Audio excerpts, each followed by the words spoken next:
Election commission of Pakistan نے جو فورن funding case ہے جو 8 سال سے تاخیر کا شکار تھا، آخر کار اس کا فیصلہ دیا ہے، جو پولیٹیکل پارٹی آرڈر 2002 کے تحت اور الیکشن ایکٹ 2017 کے تحت ایک الیکشن کمیشن کا فیصلہ آیا ہے، جس کے اندر جو پولیٹیکل پارٹیز آرڈر 2002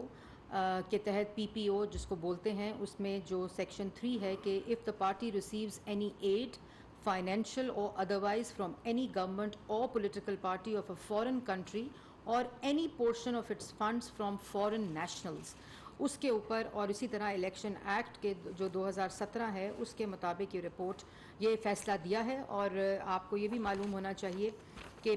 جو اس کا پورا جو پروسیس ہے کہ جب الیکشن کمیشن جو ایک آئینی ادارہ ہے جس میں 8 سال سے یہ انویسٹیگیشن اور انکوائری جاری تھی اور 8 سال کے اندر 51 ایڈجرنمنٹس پاکستان تحریک انصاف نے لیں، اور یہ اس کا پاکستان مسلم لیگ نون اور حکومت وقت جو ہے اس سے کوئی تعلق نہیں ہے۔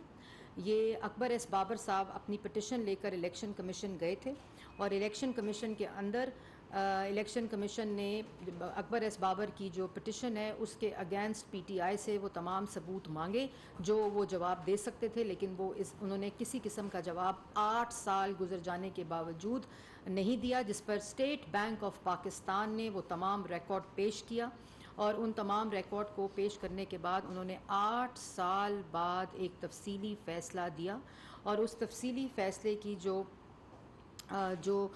قانونی طریقہ کار ہے اس میں جو رپورٹ ہے، جب ایسا مٹیریل آ جائے جو کافی ہو پولیٹیکل پارٹی آرڈر 2002 کے تحت اور الیکشن ایکٹ 2017 کے تحت، تو حکومت جو ہوتی ہے وہ آئین اور قانون کے مطابق اس پر ایکٹ کرنے کی پابند ہوتی ہے۔ اور اسی سلسلے میں آج لا منسٹر نے لا منسٹری کی طرف سے ایک مفصل بریفنگ دی کابینہ کو، اور پوری جو آئینی اور قانونی پوزیشن ہے کہ کیسے حکومت وقت نے آئین اور قانون کے مطابق وہ پابند ہوتی ہے کہ اس کے اوپر اپنا ایکشن لینا ہے اور ایک ڈیکلیریشن دینی ہوتی ہے، کیونکہ الیکشن کمیشن کی جو فیصلہ ہے اس میں واضح طور پر جو پاکستان تحریک انصاف ہے وہ فورن ایڈڈ پارٹی ڈکلیئر ہوئی ہے، اور اس کے اندر انہوں نے تمام وہ منی ٹریلز اور تمام وہ فورن نیشنلز اور فورن کمپنیز کے تحت جو